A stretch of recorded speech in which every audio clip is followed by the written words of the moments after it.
Witam Was serdecznie w Pozytywnej Kuchni, która została dziś opanowana przez śliwki. W sezonie na śliwki w moim domu na obiad nie może zabraknąć chociaż jeden raz knedli. Przygotowuję je z ciasta ziemniaczanego, które nadziewam całymi śliwkami, z których usunęłam pestkę. Jako dodatek do takich knedli podaję pyszny sos. Robię go z masła z dodatkiem odrobiny miodu, bułki tartej i orzechów. Zachęcam Was gorąco do spróbowania tych pysznych knedli i zapraszam też po więcej przepisów na pozytywnakuchnia.pl.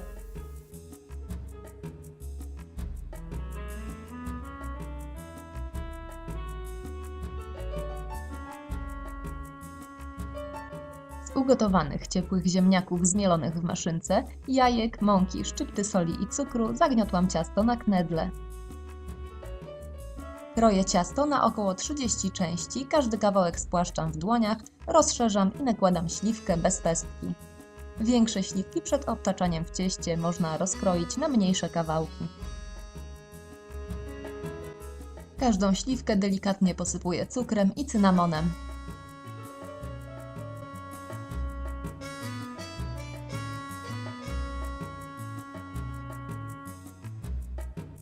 Sklejam ciasto i kulam knedle w omączonych dłoniach.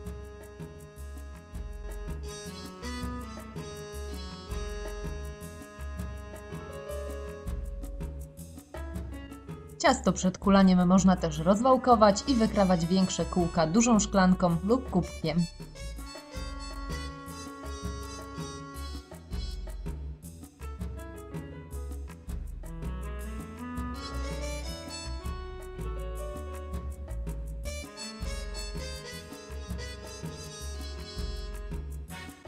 Knedle gotowe do gotowania układam na omączonej stolnicy. Można przykryć je ściereczką.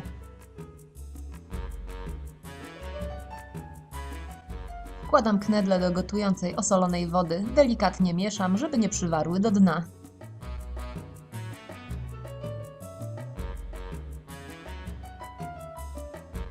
Gotuję pod przykryciem, a kiedy wypłyną na powierzchnię, odkrywam i wyjmuję je po 2 minutach.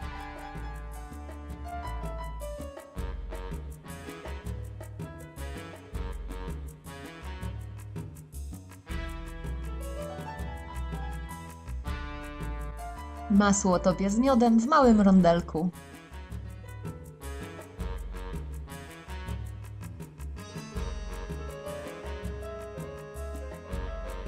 Dodaję grubo posiekane orzechy i dosypuję bułkę tartą.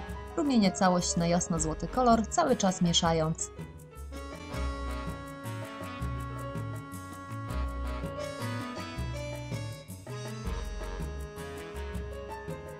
Gorące knedle polewam sosem i od razu podaję.